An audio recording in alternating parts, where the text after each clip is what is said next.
Welcome to the 21st Century China Center public talk series. As many of you know, I'm Victor Shih. I'm an associate professor and Ho-Mu chair in China and Pacific Relations here at GPS. Thank you for joining our discussion today. The webinar is recorded and will be available on our website, china.ucsd.edu. This is also where you're going to look for future events at the 21st Century China program. Please use the Q&A function on the bottom of your screen to submit your questions. I'll be reading questions you submit to our speaker during the Q&A portion at the end of the presentation. So we'll try to have a good sort of 20-25 minutes for Q&A. Today, we're very delighted to have my colleague, Professor Kyle Handley here, who recently joined GPS as an associate professor. Professor Handley is an economist who specializes in international trade and has written a number of very influential papers specifically on U.S. China trade, including his 2017 AER piece called Policy Uncertainty, Trade, Welfare, Theory and Evidence for China and the United States. Prior to joining UCSD, Professor Handley served as an associate professor of business, economics, and public policy at the Ross School of Business at University of Michigan.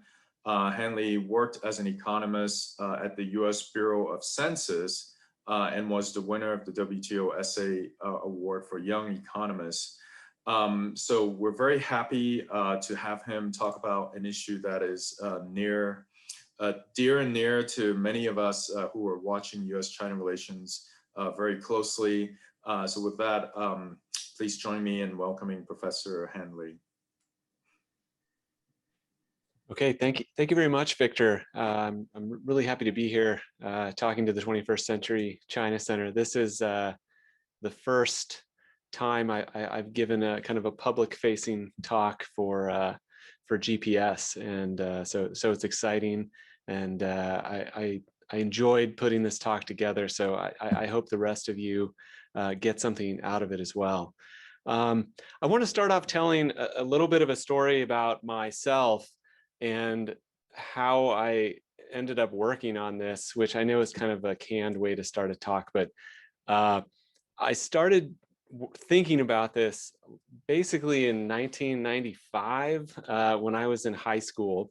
So I was a policy debater, and our topic that year was that the United States should substantially change its foreign policy toward China. And so at the time, this was a big issue. The World Trade Organization was being formed, and it wasn't clear if China was going to be part of it. And the United States had this process of kind of threatening to revoke what was called China's most favored nation status, which would have subjected Chinese imports to really high tariffs. And so one of the things that we debated that year was this very issue: is should we give China what was called permanent most favored nation status? And I'm going to talk about that a lot more when I get into the talk. So, but at that time, I think I was probably 17 years old, and I had not gone to graduate school, had not even gone to college, but the idea was in my head. And so when I did get to graduate school finally in like 2005 and decided to specialize in international trade, I was also interested in uncertainty and investment, and somewhere, a light bulb went off in my head that it could be important for these trade agreements that they have these commitments about low tariffs, and that could be as important or maybe even more important than the level of the tariffs themselves. And so the first paper I wrote on that was actually about Australia. The second paper I wrote on it was about Portugal, but the third paper was about China. And I want to talk to you today kind of about that and tell you more about what I've learned about this topic, and then try to relate it to kind of what's happened in the last 25 years or so. And then I think a little bit more about what's happening right now. So I'm going to share my screen with you here. So, oh, here we go. I'm on the wrong page. And hopefully this will all work. Okay, good. So we should all see that. If somebody doesn't see it, hopefully the host will jump in for me. And let me get a pointer here. Oh, I don't want that pointer. Okay, great. So here we are. So the topic of the talk is the fall and rise of U.S. China policy uncertainty. And like I said, this is an idea I've been working on for a while. It's a big part of my research agenda. And until we started doing this, and I'm going to summarize the work today with like over a dozen different co-authors who deserve some credit here, but won't get all of it due to the nature of this talk. But the history here is that economists, I think, have known that uncertainty, is detrimental to investment for some time. There's lots of different reasons for that. And I have a quote here from Danny Roderick at Harvard Kennedy School, wrote a paper in 1991 saying that, we know policy instability is detrimental to private investment. We accept that idea, but it's hard to deploy serious econometrics, like to actually kind of study this in support of that. And the reason is that it's difficult to estimate these kind of impacts on firm decisions because we don't know how to measure policy uncertainty. It's hard to identify, events where there's like big changes and think about how they relate to firm investments. And it turns out that in the international trade context, you can do that and address a lot of broader questions. And that's because the trade policy data that we have allows us to measure both applied and what are often, threatened tariffs that come up, in international relations and political economy. And we have really detailed data on firm decisions that across borders at the, on prices, and we have data on like individual, products. For the United States, for example, there's about 12 to 14,000 different products that are tracked at the border by country, throughout time, like every month. And so if you structure these things right and kind of think it through, you can ultimately write down some models and come up with a way of thinking about this. And so I'm going to take you through some of that today, but I also want to take you through sort of what was going on with U.S. China relations, in the 90s that in part led to this, large increase in import growth from China, after they joined the WTO. And so if you look at Chinese import penetration, which is essentially just Chinese imports over U.S. total output, where we've netted out, imports and exports to think about what is the U.S. actually consuming, and we've taken out what the U.S. sends to other countries. There's a big inflection point in late 2001, and that happens to coincide with China joining the World Trade Organization, which officially happened in December of 2001. And so if you compare the import penetration growth rate, so you can see like here's where they were, and then there's this big inflection point. This has been noted by others. And part of what was going on is that during the 1990s, China was at risk of losing this thing called most favored nation status and potentially facing higher tariffs of more than 30% on average. So there was, if we just look at imports, if you prefer that measure, you get a similar result. This is Chinese imports per person in the United States. And some of you will know there's this literature on this. There's this term that gets thrown around in the media and by academics, where we refer to this as the China shock. And there's a huge volume of work kind of looking at the impact on workers and on firms, on supply chains. But what I'm looking at today is, why was there a China shock in the first place? And what did WTO accession have to do with it? And so we can also debate, some other time, sort of the impact on workers and firms and things like that. But this is about like, why did we see, this big increase in Chinese imports? Because US policy actually didn't really change that much. We just changed, how permanent it was and how stable it was. And we wanted to see what some of my research was looking at was, how would that matter and why would it matter? And can we quantify, the size of this? And so I titled the talk, The Fall and Rise of US China Policy Uncertainty, because you can see in the mid 90s here, there's a lot of US trade policy uncertainty. If we look at news-based indices, and this is not my index, this is from Scott Baker, Nick Bloom, and Steve Davis, the trade policy component of their uncertainty index. Some of this is NAFTA in 93, 94, 95. Some of this is trade policy towards China, but you can see it generally goes down. I mean, there's not much going on with this sort of index until 2016, 2017, and then here we are in the present, massive amounts of policy uncertainty over trade.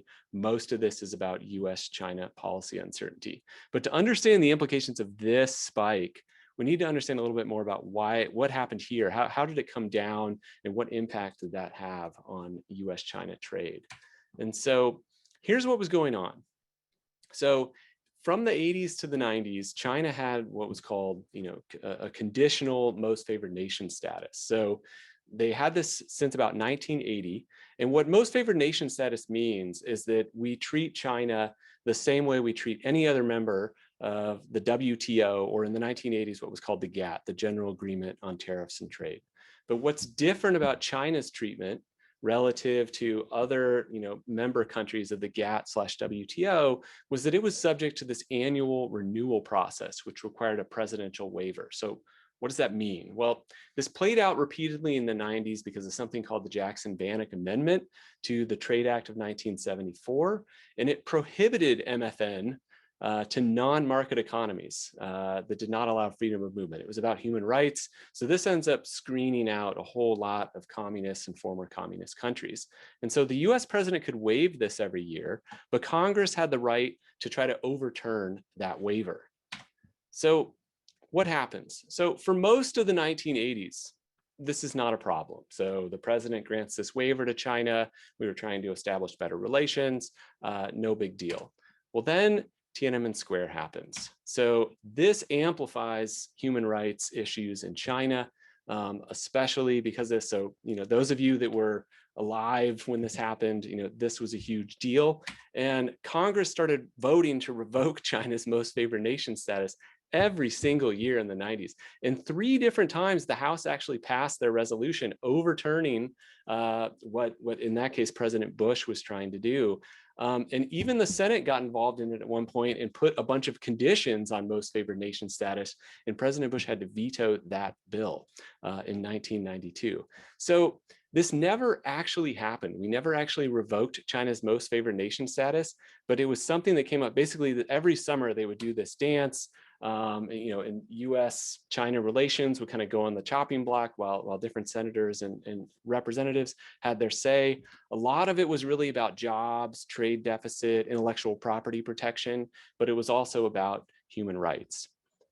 So this permanent MFN idea sort of became an obstacle to China ultimately joining the World Trade Organization. It didn't join with all the other countries when the WTO was founded in 1995. And there were certain senators in the US Congress, so Daniel Patrick Moynihan, Senator Roth, that wanted this to happen. And they even changed the name of most favored nation status because they realized that some of their fellow colleagues in Congress objected to the idea of calling China a most favored nation. And so they changed the name to normal trade relations in 1997. And this is actually testimony where Daniel Patrick Moynihan is talking about this, and Secretary Albright is actually there to give testimony in a moment. And he says, I've got great news. Like, Secretary Albright actually used this in a Washington Post editorial. Like, this is a first, and I don't see us turning back from here. But then he also goes on to mention something about what would happen if MFN is revoked. And he says, absent normal trade relations, a country's tariff relations with the US would go back to the Smoot-Hawley tariff of 1930. That averages like 60% or 44% trade weighted. And he says this would be unprecedented. And so my question for some of you that are out there are, do any of you actually remember what these Smoot-Hawley tariffs really were? And so if you've seen Ferris Bueller's Day Off, you'll know what I'm talking about here.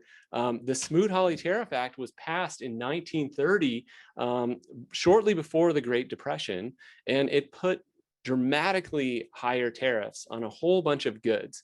And so those tariffs are still on the books. So if you go look at a US tariff schedule to this day, there are 2 columns. There's column 1, and that's what we call the most favored nation rate. And there's column 2. Column 2 is the Smoot-Hawley tariff. So they are still there. They still get charged to certain countries that are kind of on the outs with the United States. At this point in time, I think that is basically North Korea. But they have been charged to a lot of other countries in the past. And if you look at the rates, they're dramatically different. So toys come in under MFN for free. At column 2, it's 70%. If you look at women's footwear, it goes from 10 to 20. Men's is 8.5 to 20. Machine parts, leather apparel, and artificial flowers, for some reason, have this huge tariff compared to their MFN rate. So these are really high prohibitive tariffs that, in many cases are just going to stop trade outright. And they were the brainchild, so to speak, of Hawley and Smoot, who passed this, who put their names on this bill essentially back in the 1930s. And this is a picture of them. Some of you may recognize it because Al Gore even brought up their likeness during a debate with Ross Perot in 1992, when Ross Perot was saying like, well, we can't do NAFTA either. It's going to suck all the jobs, out of the United States, and they're going to go to Mexico. Turns out he was mostly wrong about that too. But businesses were worried about this. So like you look at a tariff schedule like that, and you can see like, well, I'm getting free tariffs now, and these goods that I'm trying to import from China might face a 50, 75% tariff later. And so in congressional testimony, the CEO of Taiko Toys is saying like, we view the imposition of these conditions on MFN renewal as virtually synonymous with outright revocation. He said the conditionality of the process means that it's uncertain. And so they're trying to get this message across. And so sometimes you wonder, is this just hot air, CEOs getting up in front of Congress and saying, you're doing everything wrong, and like business people, complaining about stuff.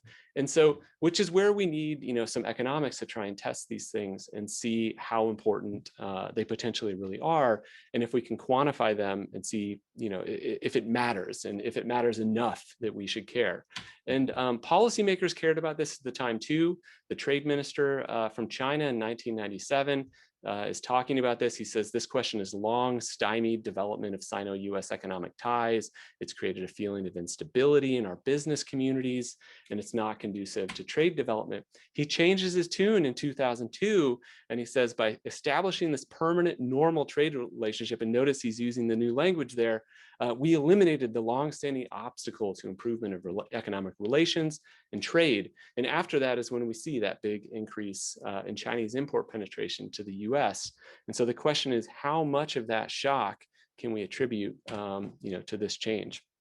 The other reason this is potentially important is not just because of the United States and China, but the WTO itself. Like if you go, like I actually downloaded this morning, like if you go to the WTO's website and you go like, what's the basic stuff I should know about the WTO? And they have like 3 or 4 principles there. One of them is predictability through binding and transparency. And they say promising not to raise a trade barrier can be as important as lowering one, because the promise gives business a clear view of their future opportunities. It makes the environment stable and predictable. And so you have, a major international organization which is founded in large part on this idea that we need to have like a stable, predictable trading environment. These multilateral commitments are important for business and investment. And so the question is like, how can we measure that? Is there some way to kind of estimate whether this matters? And so this is where you have to think through this with some sort of model in your mind. And I'm going to take you through just the basics of kind of how this potentially would work and why trade policy uncertainty might matter. And so the main reason is that the cost of entering a new export market is typically very high. So like some firms, when these things are done, when case studies are done on these things, they don't necessarily recoup their initial investment within their first year of entering, a new export market. It may take 2 or 3 years for them to recoup their costs. They've got to tailor the product to local tastes. There may be a whole different set of safety regulations they have to comply with, and they have to establish a distribution network, supply chain logistics, etc. So most of these costs are what we call sunk, to use a little bit of economics lingo. And all that means is that they can't be fully recovered. So if I invest in meeting safety requirements in the United States, that's not going to do me too much good if I'm trying to, ship my goods to Germany or France or Canada, because they all have different rules and they may all have different packaging requirements and warning labels, and you can't get that money back, or you can't get the time that you spent back. And so what matters to the firm then is they have to think about, well, what are my future profits going to be? Because it could take a while for this to pay off. And if the future tariff level is going to impact their profits substantially, right? So you go from a tariff of, potentially, 0 because you have most favored nation status to 50%. That could easily cut your profits in half, if not more. And so they need to know if tariffs are going to be higher or lower in the future. So how does this actually work? Well, when you have some flexibility with the timing of your investment, do you want to invest now or can you wait until later? That generates some value of waiting. It's actually valuable to have that flexibility because you can make a better decision once more information is revealed about, demand conditions, and what's going on in Congress. Is China going to join the WTO or not? And so if the future is uncertain and you invest today, you give up that option of waiting. If it's valuable, you might not want to do that. But how much is that actually worth? Well, if you invest in export market entry, conditions could improve or they could get worse, and you might regret the choice if these tariffs go up to Smoot-Hawley rates and you already made your sunk investment. So then you either exit the market or you're kind of stuck and you're not going to recoup your costs nearly as fast as you thought, or maybe not at all. If you wait to invest, then conditions improve or uncertainty might be resolved. You've only given up maybe a year or two of profits waiting to just get more information. And that's in the short run. And then the long run, this could pay off because you won't regret having made this bad decision. So this comes down to something called the bad news principle. When you try to figure out, on the margin, what should your decision be? So if you invest today, you have upside risk, things could get better, and you have downside risk, which is things could get worse. But if you wait, and this is the important thing, if you wait, you're only going to invest in the future if things get better or if uncertainty, has been completely resolved. But that's also risky and uncertain because there's only a probability that things are going to improve. It's not necessarily going to happen for sure. It's just that there's this prospect out there that if I wait, things could get better, and I'll be okay with the fact that I didn't, get started on this venture right now. And so, in economic terms, the opportunity cost of investing today is that you give up the option of waiting for better conditions. So there's always going to be a trade-off between maybe investing today because tariffs are low. China doesn't have permanent most favored nation status, but the tariff is 0 right now. So maybe I should just get in and take some profits and hopefully things work out, or you wait a little bit longer. And when you trade that off, the difference between, taking the money now and hoping for the best and waiting for a little bit more information, that is going to net out. Because remember this, as I mentioned, this investing today, you've got upside and downside risk. If you wait, you only do something if things go well. Well, when you take the difference of those, and there's some calculations we could do that would make this like an econ lecture rather than a talk, but what's left over is only the bad news. What's the probability that something gets worse, and how bad could it get? So downside risk, probability, and the magnitude of the negative effect on your profits. And so that's why this is called the bad news principle, is because your decision, where you're kind of just indifferent between these two choices, going for it today and waiting a little bit longer, only depends on the probability that you're going to get bad news and how bad it could ultimately be. And I've got a picture here of Ben Bernanke, because in 1983, he wrote an article about irreversible investment or sunk investments,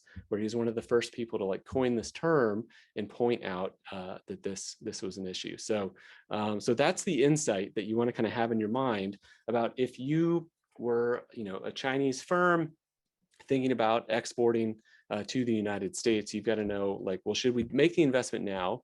Or do we wait until things get better? The other thing is you could already be exporting to the United States and thinking, well, should I expand my operations? Should I invest in some labor-saving technology, upgrade my productivity? You're going to put off that investment as well until you have more information about the future.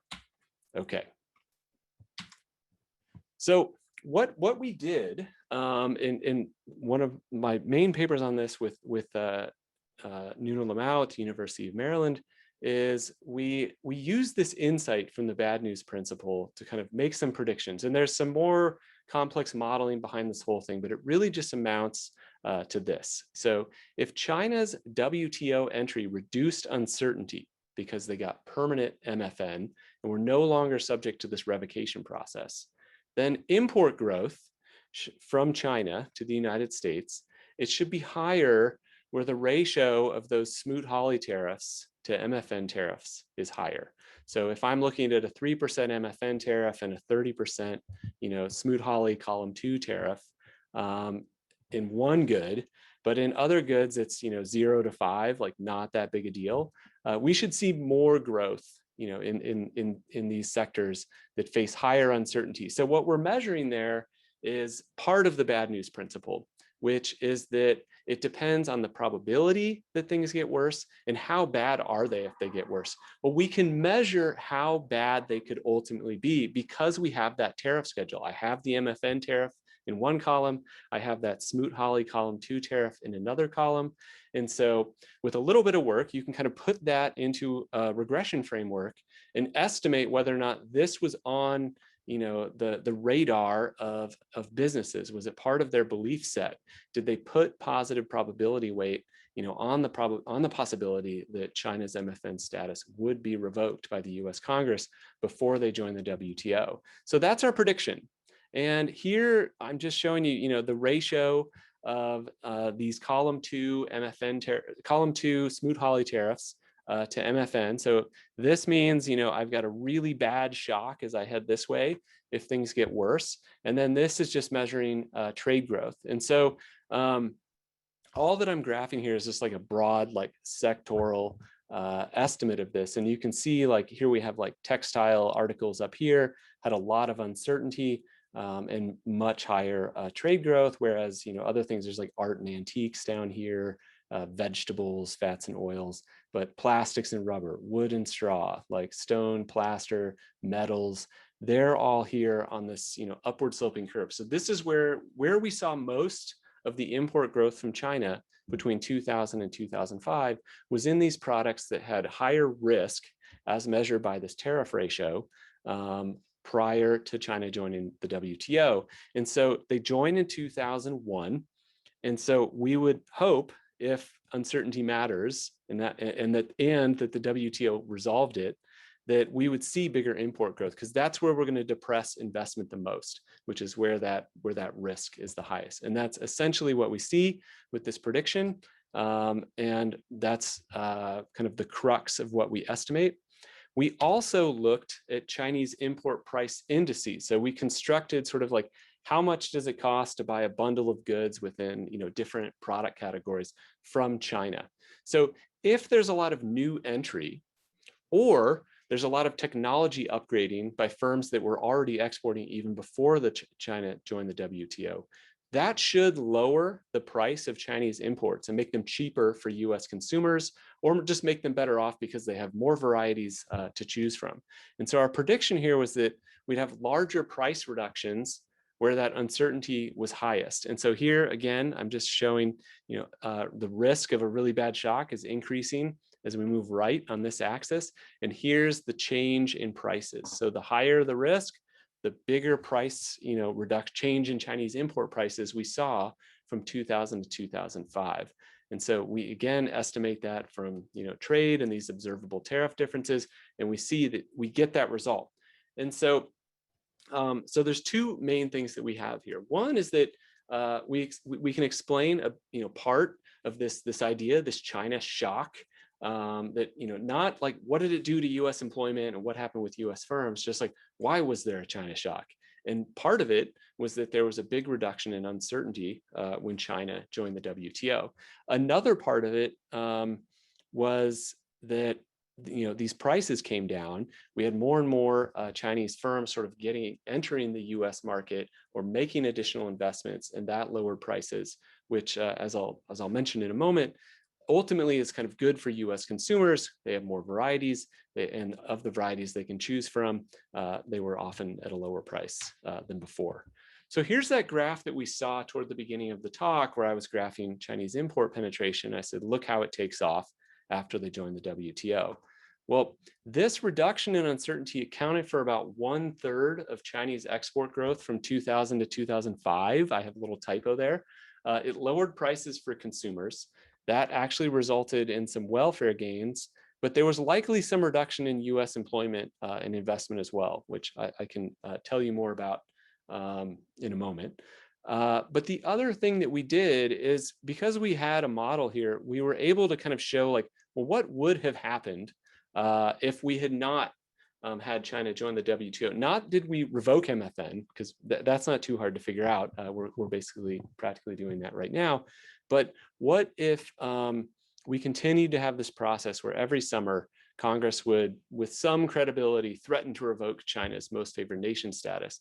That doesn't explain all of the departure from that previous trend that we saw, but it explains a good chunk of it. So this is, economists like to play the what if game, like what would have happened if we hadn't, given China permanent most favored nation status and stopped threatening their exports with these high tariffs. We would be on this line instead of what we actually observed in the data. It doesn't explain everything. There's other things happening in China at this time too, big changes in regulation, a lot of state-owned enterprises are being privatized, other things are happening, which explains another piece of the China shock, but part of it is this reduction in uncertainty from China joining the WTO.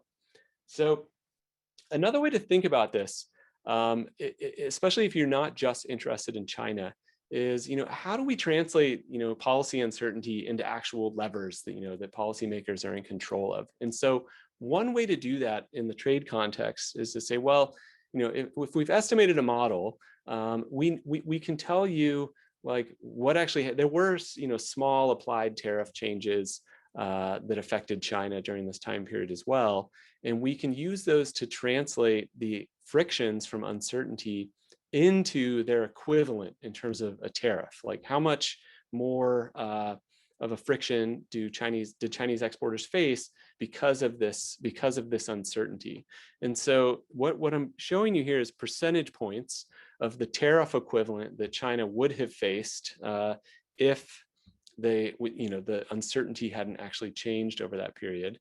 And what we come up with is that the effect on exports is equivalent to an additional 5% tariff on top of what the US was already charging China and the rest of the world, which is approximately 3 or 4% during this time. So it's as if Chinese exporters faced a tariff that was about double the most favored nation rate that the rest of the world was facing. So that's fairly high. If we look at the effect on export entry and investment, that ad valorem tariff equivalent is more like 9.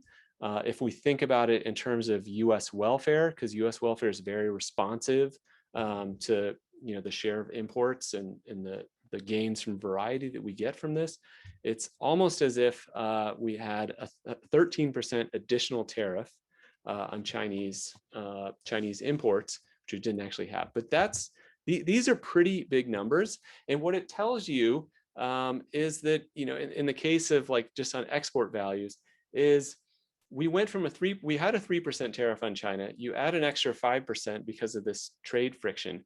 That gets you about 30% of the way to the almost all the way up to Smoot-Hawley. And so the Smoot-Hawley tariffs were never actually levied on China, but the way China's exports responded on average prior to that point in time was as if they were 30% of the way there anyway. That's kind of how you want to think about some of this policy uncertainty. If I threaten you with something but I don't actually do it, you may still respond to it. Like the threat will have an impact on business activity, on investment, that will tend to like tamp this stuff down and decrease imports from China or from other countries. So if we fast forward from 2005 to 2020, there are also large drops in U.S. manufacturing employment that happen around the same time. You have Peter Navarro, the National Trade Advisor for President Trump, did a whole documentary called Death by China. You have, and people that have studied this have said, a lot of manufacturing job loss has come from China joining the WTO. David Otter at MIT estimates, that was 40% of the decline between 2001 and 2007.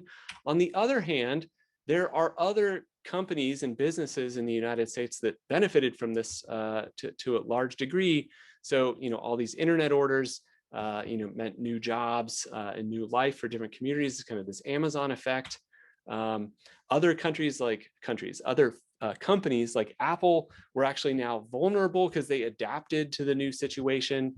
And so, slowing down U.S. China trade or threatening China with more tariffs, is bad. Apple's are, a typical example, but there are many other companies like Apple that are doing some of their production, some or maybe even all of their production processes in China or Asia. And those supply chains are highly integrated, and they can be, very fouled up if, one piece of the process gets, hit with new tariffs, or if there's threats of new tariffs. So if you look at trade policy uncertainty from the perspective of China, so this is an index put together by Steve Davis and company again, but using mainland newspapers from China. And I pulled out their trade policy uncertainty index from 2000 to 2018. So you can see, China's WTO accession here. It was a big deal at the time. And then things calmed down until the global financial crisis. But when things pick up, so this is the rise of policy uncertainty again. So Trump is elected, Trump takes office, and then there's a trade war. And so this is just what's coming out of, Chinese newspapers where they're mentioning trade, international trade policy terms, and the Chinese words for uncertainty. And it's gone up substantially. Again, here we are with this, the fall and then the rise again of U.S. China policy uncertainty. This is the U.S. news-based component of this. And what you can see, here is this is basically the run-up to the U.S. presidential election in 2016. The whole thing is like, we're going to get China. They're taking our jobs. But then Trump actually didn't really do anything for about a year and a half. And it seemed like things were fine. And then the trade war started. And that's what this big spike is. And I updated this to be current through last month. So this has come down substantially since certain events in November of 2020, which you might be able to guess. So, but what's happening here is that there is a new round of temporary, reversible, uncertain, most favored nation, and preferential policies. So we're threatening to renegotiate NAFTA. We're starting a trade war with China. We're putting steel tariffs on some countries in Europe, and we're putting steel tariffs on Canada, but then we're taking them back off. We're taking India out of its preferential trading scheme that it had with the United States because it was a developing country. So some of this is U.S. China. In fact, I think a lot of it is, but some of it are all these other policies where certain preferences were taken away, things were threatened, but maybe never implemented. And my co-author, Nuno Lamau, and I have an acronym for that. If you have trouble remembering temporary, reversible, uncertain, MFN, and preferential policies, just remember that it spells out Trump. Okay, so the view from business is very similar to what we saw before, back in the mid to late 90s, in work by Diego Caldera and some other economists at the Fed board. They started looking at earnings calls during the trade war, before the trade war, and sort of estimating the impact of this on international trade. And so they're really going after all the text and looking at what's in there. And you can see, like, you have supply chains, steel, aluminum, our gross margin, here's anti-dumping, price increases, raw materials. And so you can see the words like uncertainty, instability are popping up. And so these are what CEOs are talking about on the phone on earnings calls with investors and analysts. And so it's all the same as before, but in some cases, or not in some cases, but I think the average tariff on most Chinese goods right now is about 30%. It's as if, like, we haven't revoked MFN, but we've put such high tariffs on China that it's as if we're at the average Smoot-Hawley tariff in the first place. And so then versus now, like things have changed substantially. So as I've already mentioned, supply chains in the U.S. are now heavily integrated between the U.S. and China. U.S. importers of Chinese goods are also very large employers. In work that I've done, we looked at which firms were actually getting hit by these new import tariffs due to the trade war, and they amount to costs of about $900 per worker, or 1 to 2% of payroll. And what's unfortunate about that is that nowadays, most of the firms that are paying import tariffs are also large employers. They're also exporters. And if you're an importer, you tend to be an exporter, and you tend to be a very large exporter. And so if you get hit by an import tariff, that increases your costs. It increases your uncertainty about future costs. You don't know when these tariffs are going to be removed. You don't know how long they're going to last. They might even get worse, which in some cases they did. And so that impacts exports to the rest of the world, not just China. And so the problem with this is, a lot of this China shock is already baked in. And so here's this Chinese import penetration graph that I showed you before, but I went ahead and extended it from 2010 all the way through to 2020. So you see, here's the China shock. Here, a big part of this is the reduction in uncertainty, reforms in China, but then it levels off again. It's as if we're kind of back on the track that we were before. We don't return to it, but we're back onto it. But this is baked in the sense that the jobs and the production are already reallocated across other sectors and to other countries, and that activity is not likely to be reversed. So one thing to keep in mind, so I know I've made this big deal about how all this uncertainty really deters investment, but the disinvestment happens on the margin. So what is not going to happen is that a bunch of firms are going to suddenly say, oh, we shouldn't do business in China anymore. They may already have a plant there, or they may already have an important relationship where they're building a very specialized, product to certain specs, and they've been working on it for 10 years. They're not going to turn that off. Where this impacts things is sort of on the next project, not the last one. And so, starting a trade war, increasing a lot of uncertainty, or increasing more uncertainty with China, it may have an effect on some of the things that I think, President Trump and others want it to, but it is not going to happen quickly because most of this shock is already baked in, and most of the adaptations by U.S. firms and workers have already happened. If you look at the sectors that were really highly exposed to U.S. trade war tariffs, to see, if their export growth was depressed, you can see, I'm just plotting cumulative growth rates here, and then looking at, what happens to the really exposed sectors, and then what happens to everyone else. There's definitely a slowdown in U.S. exports in 2018 and 2019, but it's much more pronounced if the firms in that sector were getting hit by import tariffs on the stuff that they were trying to get from China, because most of them are also major exporters, and it impacts their exports, not just, it's not just about re-exporting it back to China, it's to all over the rest of the world. So one of the biggest impacts that we found in work that I've done with Faria Kamal and Ryan Monarch is that it really hurts U.S. exports to Europe, because a lot of the firms that export high quality, high tech goods to Europe are importing parts and other things that they need to build them from China. And those goods now have like 25 to 30% tariffs. So I'm already probably over the time I should have taken here, but I want to say this last point, which is that there's probably going to be a long shadow of this, this rise of trade policy uncertainty over the last 3 or 4 years. Even if the U.S. China trade war is resolved, that uncertainty may persist. So there's other related cases. We've renegotiated NAFTA, but that deal is subject to frequent renegotiation. It's now built into the treaty that we're going to come back and talk about this again every 5 years. And so we would expect that any trade agreement the U.S. has already signed, and any trade agreement that it might sign in the future, is actually probably less valuable than it once was. And that's because it's no longer viewed as permanent. One of the big gains from these trade agreements, joining the WTO, signing NAFTA, being part of the European Union, was that it was viewed as a long-term commitment that brought policy stability. That's going to induce the investments and the increase in economic activity and trade that you want. But if there's this idea that, well, I can Brexit if I'm kind of not happy with my deal right now, that's going to diminish the value of these commitments. And unfortunately, all these U.S. trade war tariffs on China are still in place. A bunch of the steel tariffs are still in place, and it remains uncertain, even though there's a new administration, when and if they will ever be removed. And so one of the points I want to make here is that we don't have to renegotiate trade agreements, under the threat of a trade war. There's other processes for that. We could have done it different ways. And there's still other options, I think, available to say, a President Biden or the U.S. Trade Representative now that might, serve to help,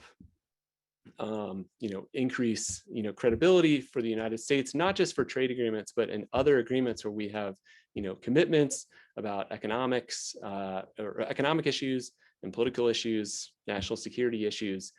Some of those commitments may not be viewed nearly as credibly as they once were. So thank you, and I'm happy to take any questions from Victor or the rest of the floor. Yeah, so that was a wonderful presentation. Really takes me back. I was in college with all the MFN stuff. We talked about that in every single class, and Yeah. big topic. Anyway, so my question is, isn't it pretty easy for the Chinese government to counteract the shadow of uncertainty? Because they also know the difference between smooth Hawley tariffs and, the new Trump tariffs and, what would be, without the tariffs. And they can just subsidize the favored sectors or favored companies that are suffering from this uncertainty in case they get hit with the tariffs, right? Yeah. So I think that's possible that they could do that. You mean, so I think what you have in mind is, I guess they could subsidize them. Well, they could definitely subsidize like an insurance scheme. Insurance. Yeah, they could subsidize them. In case you get hit, then we'll give you the subsidies. Yeah. I think they could have done that. If they did do that, like if there was some implicit, deal to do that, it doesn't show up in the, in the data. So it would have, in the work that I've done, it would have shown up as like, we wouldn't have found anything because essentially there was an insurance policy. There was a backstop from the government. But I suppose that's not a terrible idea. That if they were explicit about that, it might actually reduce the impact of these threats. I mean, maybe the threats would have been less powerful. It looks like, I mean, yeah, I don't know if you've looked at Chinese produced semiconductor. The export of Chinese semiconductor overall has increased, but not to the US, but to the whole world. That's just because of just massive subsidies anyway. I don't think that it was targeted at the tariffs or anything. It's just highly subsidized, Okay, anyway, question from Steph. Your model of uncertainty at sectoral level by difference between MFN and smooth Hawley tariffs, but this can also be modeled by strength of sectoral interest groups, workers in exposed sectors, workers in districts won by President Trump, presumably, campaign contribution, lobbying measures, etc. So, like, can this effect of uncertainty does that show up in support for Trump the way that the trade shock itself shows up?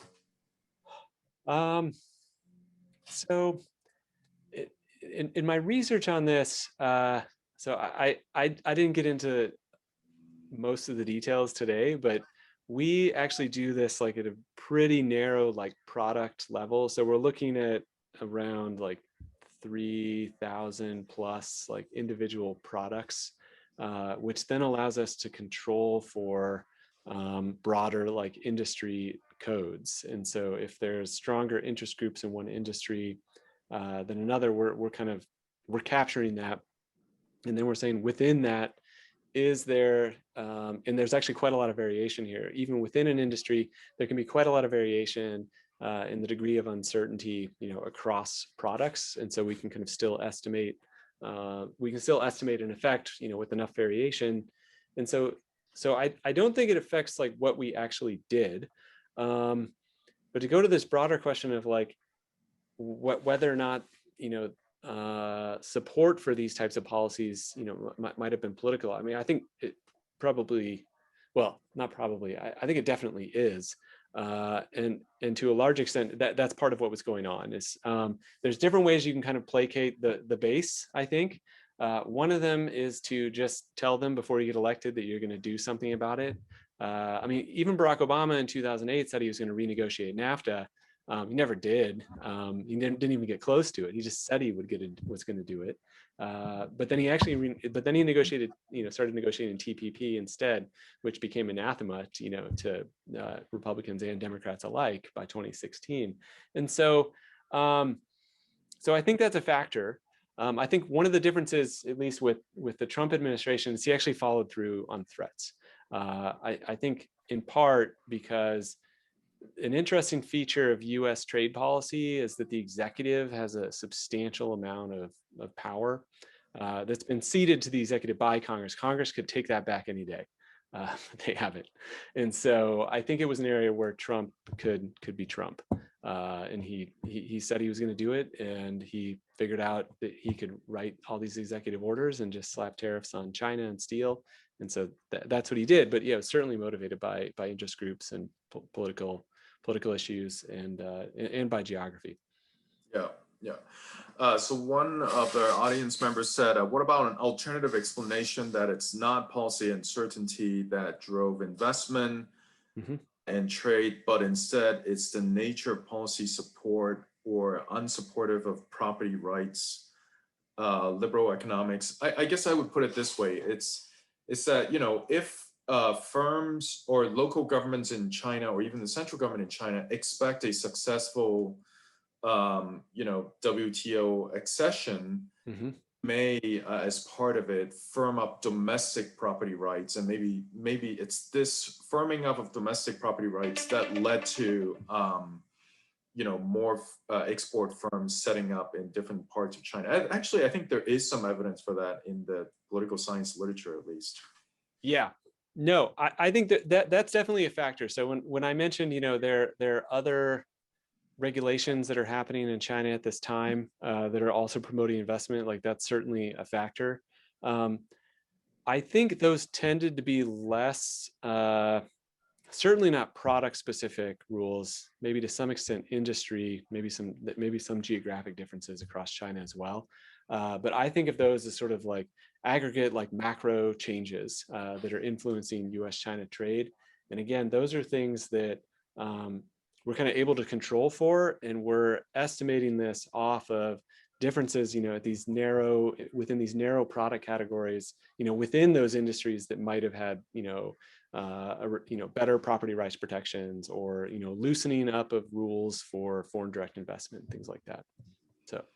And there was a question on kind of productivity shocks in China, but that's also how you control for it, right? Because you're looking at product level data, and presumably sort of like productivity shocks would apply to different products sort of differently. And you control for that by having like product fix effects or something like that. Yeah. So we do. Yeah, we're able to control. We're definitely able to control for all those things. So we have, there's lots of different ways you can run these estimations, and we can control for like differential trends in productivity even down to these narrow product level type ideas. And I think all these things are a factor, but we can rule out that we can rule out I think unequivocally that we omitted any of these things, and that it really wasn't uncertainty. It's just something else. So I'm sure that uncertainty was like that uncertainty was a key factor here. So we have a couple of questions. We're running low on time, but I want to squeeze in these couple of questions, if you don't mind. Yeah. From Lei Guang, of course, our director. Can you show us again latest data on Chinese export or import to the U.S. exports? So Chinese export to the U.S. has declined, right? Yeah, I can show that to you again. But Chinese import from the US has risen, or I guess it has not really risen either. It's kind of like flat, right? Um, Yeah, I think, oops, I think the graph would be, oh, no, no, no. It's the one where I said it was baked in. yeah, I think so. Sorry, there's the one. Yeah, There it is. yeah. They've gone, this has gone, so this is the trade war. So I cut this trend off at 2018. Actually, there's not just the trade war, it's the trade war and COVID. But yeah, So this is import penetration, yeah. not the raw US imports from China. Right, it's normal. So it's normalized, which is actually why COVID doesn't have as big of an impact as you might imagine. It's because US gross output goes down, imports from China go down. I've got the ratio of those two. And so what I'm trying to show here is like how much, what's China's share of consumption, essentially, like of the stuff the United States produces doesn't ship elsewhere. How much, so that's basically US consumption. How much of that does China get? And Or like of all the goods that US consumers consume, what is the share of, is it by value added that is sort of was created in China?